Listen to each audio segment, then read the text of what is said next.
મિત્રો લાસ્ટ લેક્ચરમાં આપણે અગત્યની થિયરી જેમાં પાવર ફેક્ટર વિશે અભ્યાસ કરી ગયા, એલસીઆર એસી શ્રેણી પરિપથ વિશે પણ અભ્યાસ કરી ગયા અને છેલ્લે આપણે એને રિલેટેડ એક્ઝામ્પલ પણ જોયા. આ બધી જ થિયરીઓ છે ખૂબ જ અગત્યની છે. હવે પછી આપણે જે છેલ્લે એલસી પરિપથ, એલસી દોલનો અને એલસી પરિપથની અંદર વિદ્યુતભાર ક્યુ, જે કેપેસિટરની પ્લેટ પરનો વિદ્યુતભાર જે સમય સાથે આવર્ત રીતે બદલાય છે, અને ઇન્ડક્ટરમાંથી વહેતો પ્રવાહ એ પણ સમય સાથે આવર્ત રીતે બદલાય છે. પણ બંને કેપેસિટરની પ્લેટ પરનો વિદ્યુતભાર છે એ કોસ વિધેય અનુસાર બદલાય છે, જ્યારે ઇન્ડક્ટરમાંથી વહેતો પ્રવાહ છે એ સાઇન વિધેય અનુસાર બદલાય છે. તો આ પ્રમાણે પ્રવાહ અને વિદ્યુતભારના સમીકરણો મેળવા અને એના ઉપરથી આપણે એ સમય સાથે કેવી રીતે બદલાય છે એ પણ સમજી ગયા. વિદ્યાર્થી મિત્રો, હવે જે ટોપિક ચાલી ગયા છે એને રિલેટેડ જે એક્ઝામ્પલ્સ છે એને આપણે સોલ્વ કરવાના છે. એમાંથી એક્ઝામ્પલ નંબર સ્વાધ્યાયની અંદર 7.6 L બરાબર 2 હેનરી, C બરાબર 32 માઇક્રોફેરાડે અને R બરાબર 10 ઓહ્મ વાળા એલસીઆર શ્રેણી પરિપથ માટે. હવે અહીંયા તમને મિત્રો એક તો L આપી દીધો છે 2 હેનરી, C આપ્યું છે 32 માઇક્રોફેરાડે છે એટલે 32 ગુણ્યા 10⁻6 ફેરાડે થાય. અવરોધ R પણ આપી દીધો છે 10 ઓહ્મ છે. એલસીઆર શ્રેણી પરિપથ માટે અનુનાદ આવૃત્તિ શોધો. ઓમેગા R મેળવવાના છે. R પર રેઝોનન્સ, જેને ગુજરાતીમાં આપણે અનુનાદ. આ પરિપથનું Q નું મૂલ્ય શોધો. એટલે Q નું મૂલ્ય પણ આપણે મેળવવાનું છે. આ બે વસ્તુ શોધવાની છે. હવે મિત્રો એલસીઆર પરિપથ છે એ એલસીઆર પરિપથની અંદર એક ઇન્ડક્ટર હોય, એની સાથે એક કેપેસિટર જોડેલું હોય અને એની સાથે એક અવરોધ જોડેલો હોય. આ બધાના જોડાણથી જે પરિપથ તૈયાર થાય છે એ એલસીઆર એસી શ્રેણી પરિપથ અને એની સાથે એક એસી પ્રાપ્તિ સ્થાન હોય છે.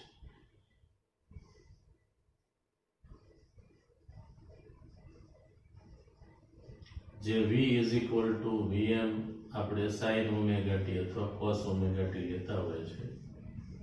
આ ઓમેગા છે એ સોર્સની આવૃત્તિ છે. ઇન્ડક્ટર અને કેપેસિટર છે એના પણ અવરોધ છે, ઇન્ડક્ટિવ રિએક્ટન્સ અને કેપેસિટિવ રિએક્ટન્સ. જે ઇન્ડક્ટર છે એનો અવરોધ એને આપણે XL કહીએ છીએ, જેનું મૂલ્ય ઓમેગા L છે. અને એલસીઆર શ્રેણી પરિપથની અંદર જે કેપેસિટર આવે છે, કેપેસિટરનો અવરોધ એટલે XC, કેપેસિટિવ રિએક્ટન્સ, જેનું મૂલ્ય છે 1/ωc છે. હવે એલસીઆર શ્રેણી પરિપથની અંદર જે ઇમ્પિડન્સ છે, કુલ અવરોધ, કે જે R²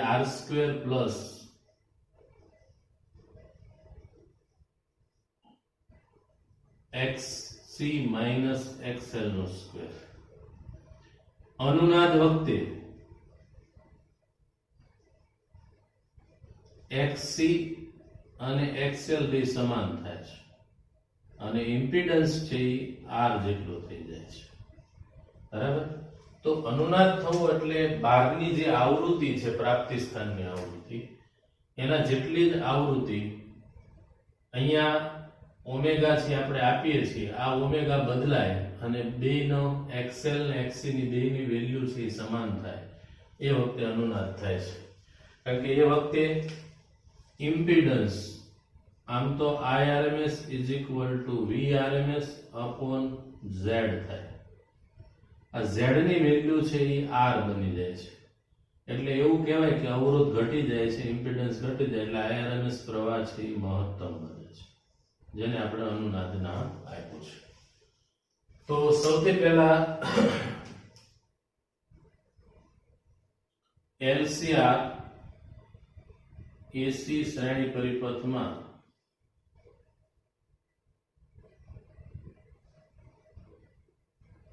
અનુનાદ વખતે XL અને XC બે સરખા હોય. XL એટલે ઓમેગા L અને XC એટલે 1/ωc.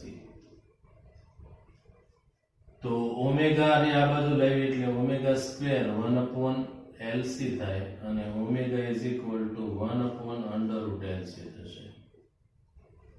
હવે L અને C ની વેલ્યુ આપણને આપી દીધી છે, તો L અને C ની વેલ્યુ મૂકી દઈએ એટલે ઓમેગા R, અહીંયા હું સંજ્ઞા સફિક્સમાં R લખી દઉં છું.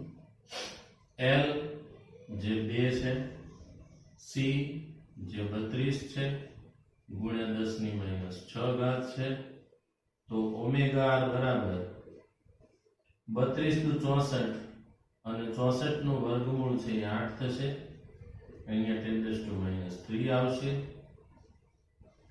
એટલે ઓમેગા R 1/8 છે. 1/8 ની વેલ્યુ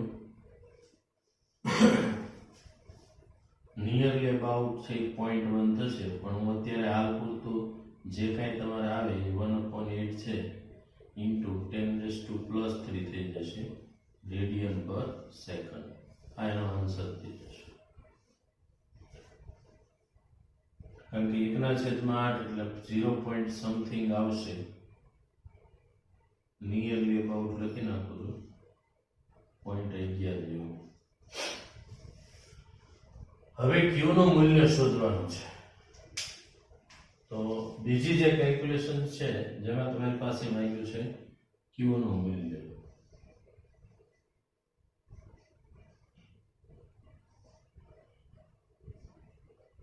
તો Q નું મૂલ્ય મેળવવા માટેનું સૂત્ર છે 1/R√L/C.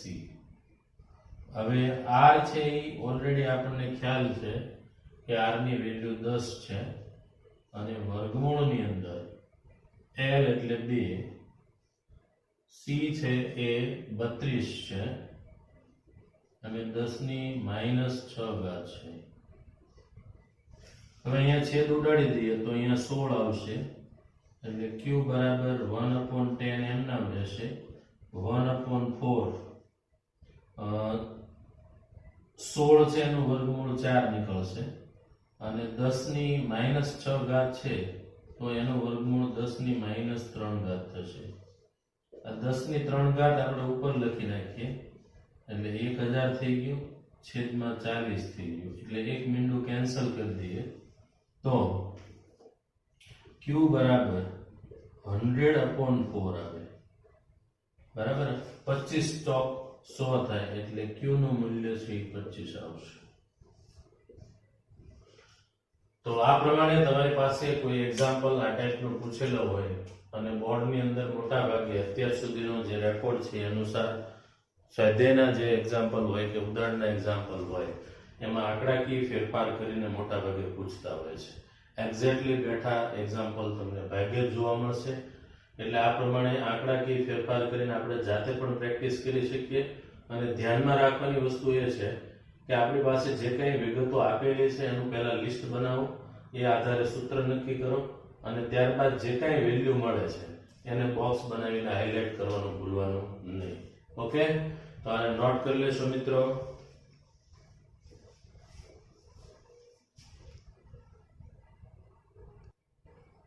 વિદ્યાર્થી મિત્રો,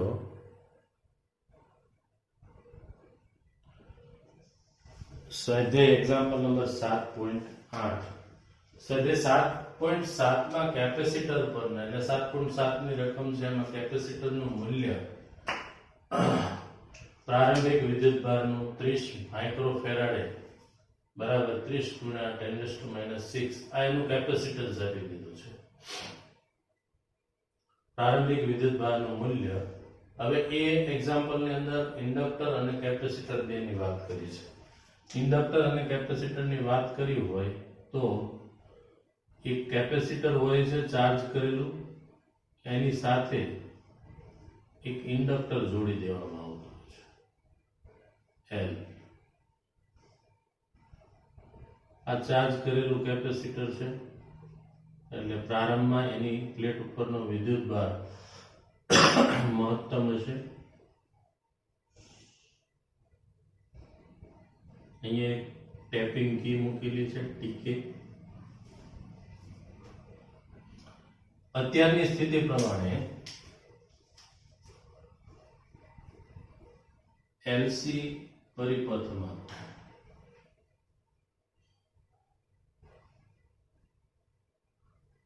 પ્રારંભિક ઉર્જા, હજી આપણે કળ છે એનું કનેક્શન નથી આપ્યું, ત્યારની સ્થિતિ છે. તો U બરાબર q²/2c ફોર્મ્યુલા આપણે ભણી ગયા છીએ, અને q ની જગ્યાએ સ્ટાર્ટિંગમાં જે વિદ્યુતભાર છે એને Q1 કહી દે, પ્રારંભિક વિદ્યુતભાર. આ જે છે એ પ્રારંભિક વિદ્યુતભાર છે. Q ની વેલ્યુ ખ્યાલ છે આપણને, 6 × 10⁻³ એનો આપણે સ્ક્વેર કરવાનો છે, છેદમાં 2c, c એટલે કેપેસિટન્સ 30 માઇક્રોફેરાડે છે.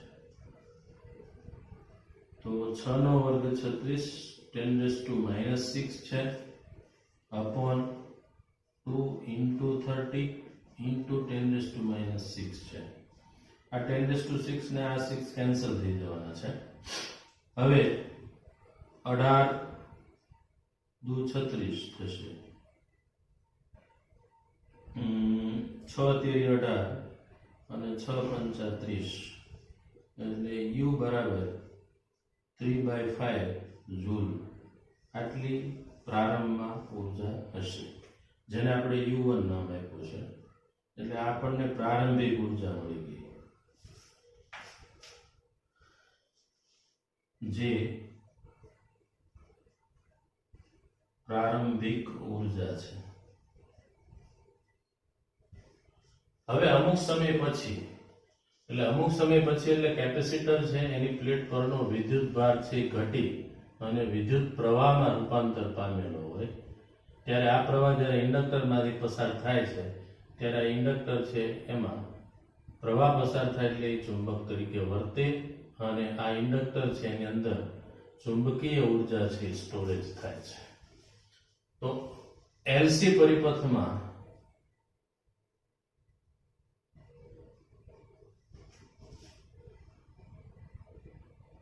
અવરોધ R જોડાયેલ નથી, માટે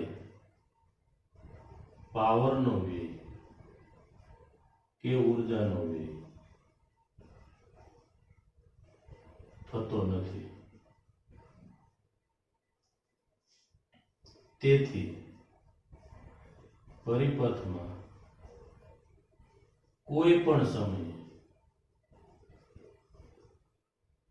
ઉર્જા U2 બરાબર 3/5 જૂલ જ રહેશે. આટલી ઉર્જા રહેવાની છે, બરાબર. કારણ કે ઇન્ડક્ટર અને કેપેસિટર્સ છે એ ઉર્જાને સ્ટોરેજ કરવાનું કામ કરે. જ્યારે પરિપથની અંદર ઉર્જા વધતી હોય ત્યારે સ્ટોર કરશે, અને ઘટતું હોય ત્યારે એ પરિપથને ઉર્જા પાછી આપે છે. એટલે કોઈ પણ સમયે ઉર્જા છે એ આ જ રહેવાની છે. અને છેલ્લે લાસ્ટ લેક્ચરમાં આપણે થિયરી પણ જોઈ કે પરિપથની અંદર કોઈ પણ સમયે કુલ ઉર્જાનો સરવાળો છે એ અચળ રહે છે, બરાબર. તો નોટ કરી લેજો મિત્રો.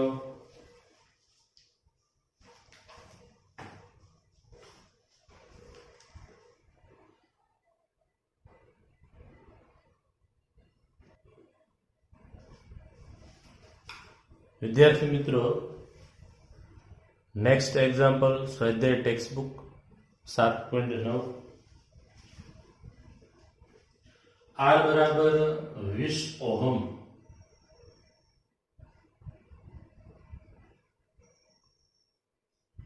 L બરાબર 1.5 હેનરી અને C બરાબર 35 માઇક્રોફેરાડે, 35 × 10⁻⁶ ફેરાડે. ધરાવતા LCR શ્રેણી પરિપથ સાથે ચલિત બદલી શકાય એવું, ચલિત એટલે આવૃત્તિવાળો 220 વોલ્ટનો એસી સપ્લાય જોડેલો છે. એટલે VRMS છે એ 220 વોલ્ટ છે. જ્યારે સપ્લાયની આવૃત્તિ પરિપથની પ્રાકૃતિક આવૃત્તિ જેટલી થાય ત્યારે એક પૂર્ણ ચક્ર દરમિયાન પરિપથમાં રૂપાંતર પામતો સરેરાશ પાવર કેટલો હશે? એટલે પાવર શોધવાનો છે આપણે.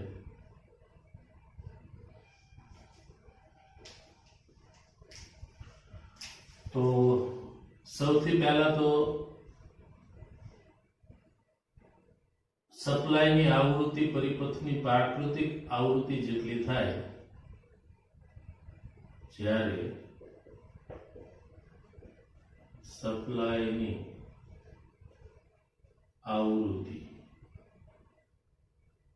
એને આપણે ઓમેગા કહીએ.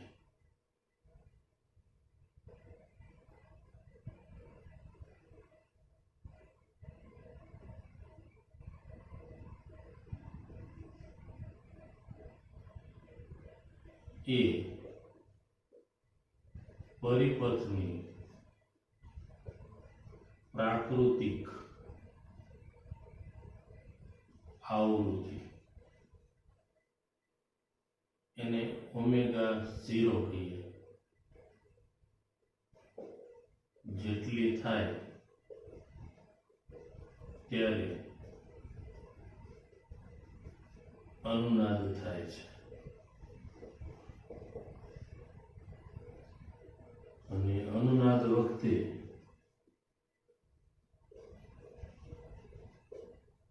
XL અને XC બે સમાન થાય છે. જ્યારે impedance Z is equal to R જેટલો થાય છે.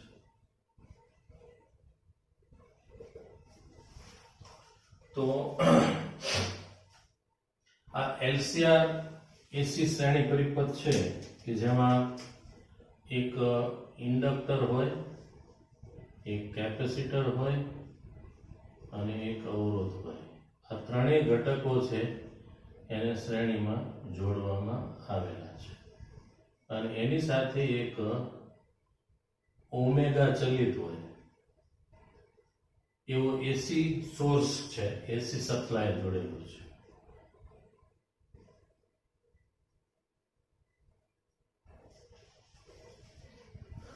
તો આ સ્થિતિમાં પાવર માંગ્યો છે તમારી પાસે. તો ઇમ્પિડન્સ છે Z is equal to R થાય અને Z is equal to R થાય ત્યારે R ધરાવતા નેટવર્કની અંદર V અને I વચ્ચેનો કળા તફાવત કેટલો હોય? 0 હોય છે. ત્યારે V અને I વચ્ચેનો કળા તફાવત 0 થાય છે. એટલે કે phi is equal to 0 બને છે.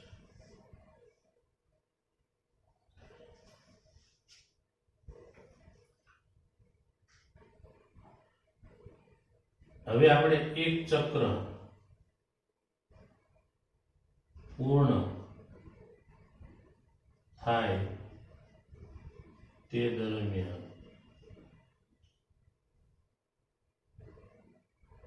પરિપથમાં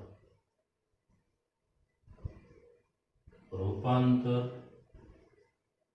પામતો સરેરાશ પાવર એટલે P is equal to VRMS IRMS into cos phi થાય. VRMS એટલે 220 વોલ્ટ છે. IRMS એટલે પ્રવાહ. હવે જ્યારે અનુનાદ થાય એ સ્થિતિની અંદર પ્રવાહ આપણે શોધવો હોય તો V RMS upon R થશે અને cos phi ની વેલ્યુ છે એ 1 થશે કારણ કે phi is equal to 0 છે. તો અહીંયા VRMS એમ જ રહેવા દઉં છું તો VRMS નો સ્ક્વેર અપોન R થાય, તો 220 નો વર્ગ અપોન R. R એટલે વેલ્યુ કેટલી આપેલી છે 20, અથવા આને આમ લખો 220 ગુણ્યા 220 ભાગ્યા 20 લખી નાખીએ, એક મીંડું કેન્સલ કરી દઈએ, અહીંયા આવી જશે 11 અને પાવર P બરાબર 220 ગુણ્યા 11, તો આપણને આટલા વોટ છે એ પાવર મળે. બરાબર, તો આને નોટ કરી લેશો મિત્રો.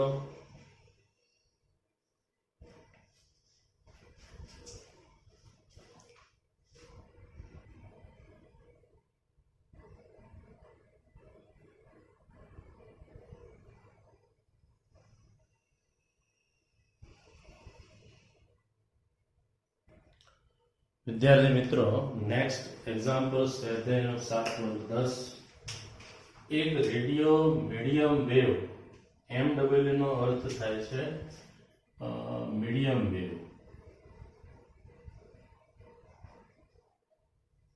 રેડિયોની અંદર 3 પ્રકારના બેન્ડ હોય, શોર્ટ વેવ, લોંગ વેવ અને મીડિયમ વેવ.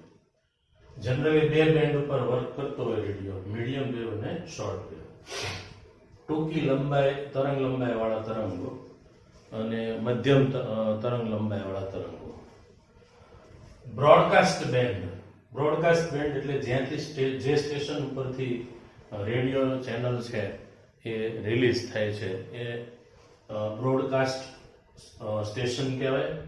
અને એક બેન્ડ એટલે એક ફિક્સ વિસ્તાર કે જેમાં આપણે બ્રોડકાસ્ટ સ્ટેશન્સ છે એનું જે કંઈ સાંભળવાનું સ્ટેશન છે એ આપણે એ વિસ્તારની અંદર ટ્યુન કરી શકીએ, કે જે 800 કિલોહર્ટ્ઝ થી 1200 કિલોહર્ટ્ઝ જેટલી આવૃત્તિ વાળા ટ્યુન કરી શકાય છે. એટલે અહીંયા તમને આવૃત્તિનો ગાળો આપી દીધો છે. F1 આવૃત્તિ છે એ 800 કિલોહર્ટ્ઝ છે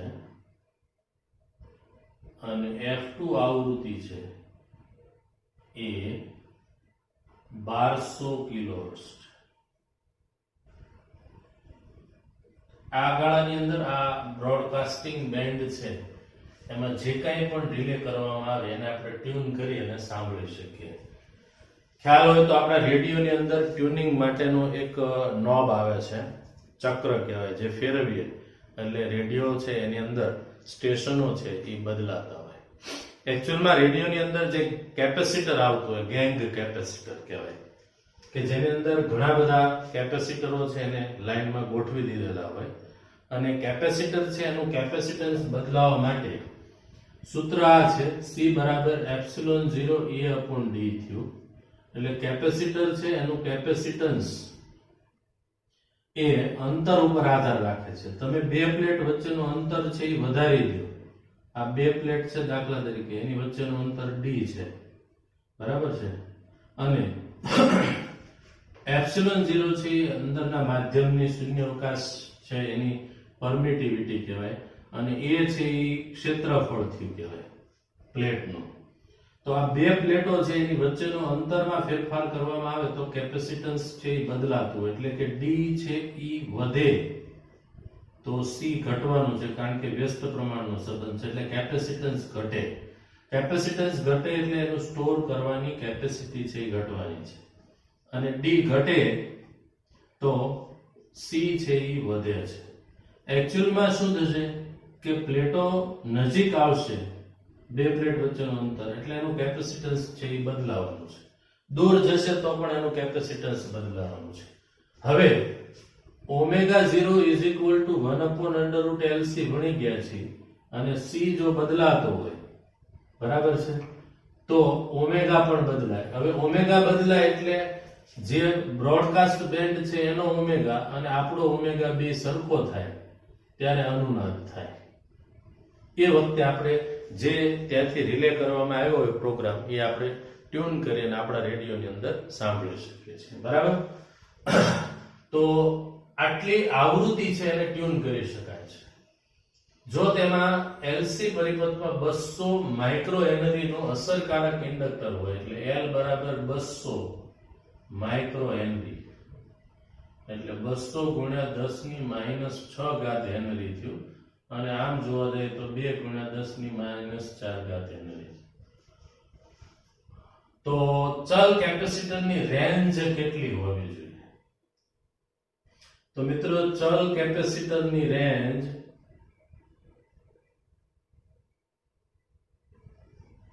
એટલે આ કેપેસિટન્સ છે એનું કેપેસિટન્સ કઈ રેન્જમાં બદલાતું છે મેળવી લઈએ. પહેલા તો તમને ખ્યાલ છે કે સ્ટેશન્સ છે એ આપણે ટ્યુન કરીએ સાંભળીએ એટલે અનુનાદ વખતે આપણે લખીએ છીએ કે ઓમેગા 0 છે એની વેલ્યુ 1 અપોન કેટલી થતી હોય √LC જેટલી થતી. ઓમેગા છે એની જગ્યાએ આપણે 2f0 લખી દઈએ તો અહીંયા આપણે લખશું વર્ગમૂળની અંદર LC. હવે અહીંયા મારે f1 અને f2 આવૃત્તિ આપી દીધી છે તો બંને બાજુ વર્ગ કરી દઈએ.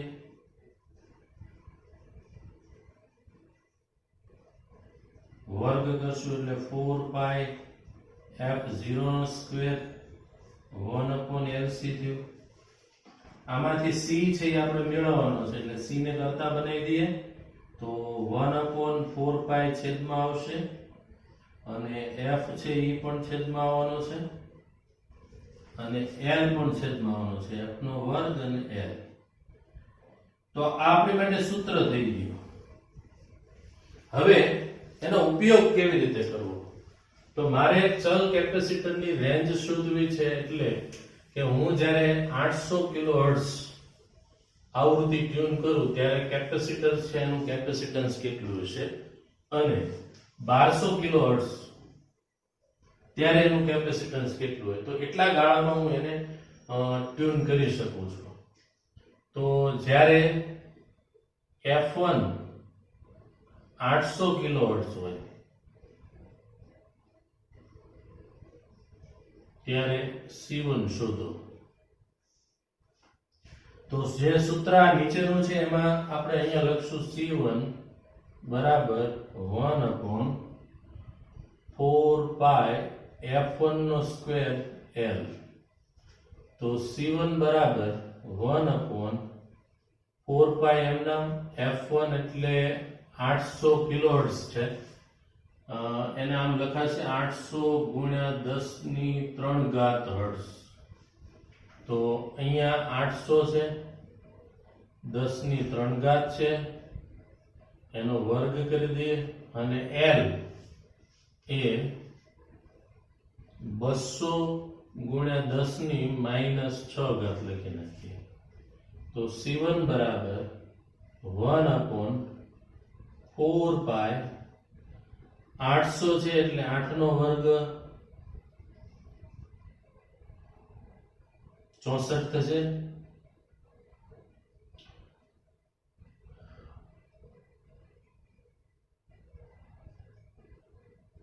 અહીંયા 6 ઘાત છે એટલે 6 ઘાત કેન્સલ થશે એટલે 800 નો વર્ગ ગુણ્યા 200 તો C1 બરાબર ખાલી જગ્યા ફેરાડે અથવા C1 બરાબર ખાલી જગ્યા માઇક્રો ફેરાડે. આમાં તમારા આન્સર મેળવી લેવાનો કેલ્ક્યુલેટર થી કેલ્ક્યુલેશન કરી. પછી જ્યારે આવૃત્તિ જ્યારે F2 બરાબર 1200 કિલોહર્ટ્ઝ હોય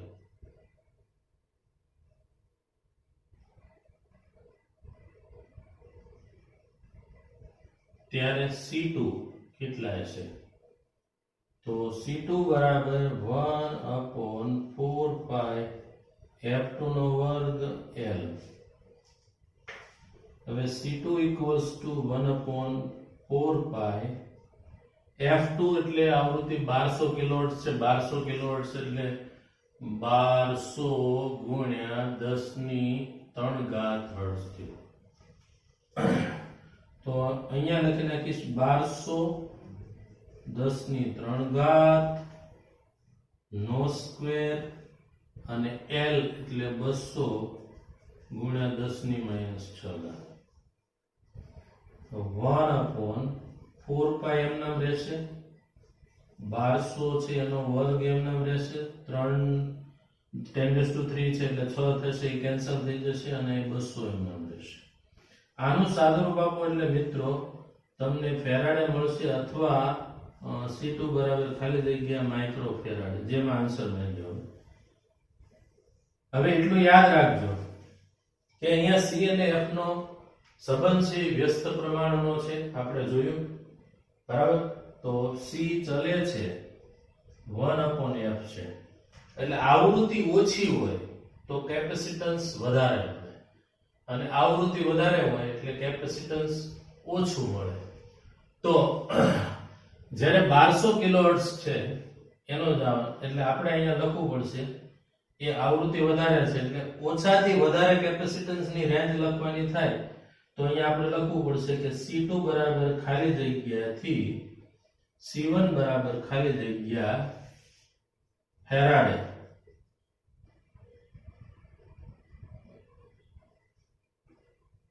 કેપેસિટરની રેન્જ થશે બરાબર. કારણ કે રેન્જ લખો ને નાનાથી મોટા તરફ આપણે લખવાનું હોય તો કેપેસિટન્સ વધારે હશે એવું ક્યારે બનશે? જ્યારે આવૃત્તિ વધારે હોય તો કેપેસિટન્સ છે એ ઓછું હશે, આવૃત્તિ ઓછી હોય એટલે આપણે મોટું મૂલ્ય છે એ પછી લખવાનું. તો C1 મોટો હશે, C2 નાનો હશે, એટલે નાનાથી મોટા તરફ લખવાનું થશે. વિદ્યાર્થી મિત્રો, આ ટાઈપના એક્ઝામ્પલ્સ છે એ પૂછાઈ ગયેલા છે જેમાં તમને આંકડાકીય માહિતી ફેરફાર કરીને પૂછેલા આવે છે બરાબર. ફરી પાછા આપણે નેક્સ્ટ લેક્ચરની અંદર મળશું. આજે જે કંઈ એક્ઝામ્પલ્સ છે ચાલેલા છે એ ફરજિયાતપણે હોમવર્કની અંદર ગણવાના છે અને WhatsApp નંબર પર મોકલી આપવાના રહેશે બરાબર. તો આ આજનો જે ટોપિક છે બરાબર, એ એક્ઝામ્પલ્સ સ્વાધ્યાયના જે કંઈ ચાલ્યા છે એ લાસ્ટ લેક્ચરની રિલેટેડ આપણે ચલાવ્યા છે. આ ચલ કેપેસિટર મેં ધ્યાનમાં રાખી, ચલ આવૃત્તિ, કદાચ કેપેસિટન્સ આપી દે તો આવૃત્તિ શોધવાનું કે તો F ને કરતા બનાવવાનું પૂછી શકે બરાબર. તો ફરી નેક્સ્ટ લેક્ચરમાં મળશું આપણે. Okay, thank you.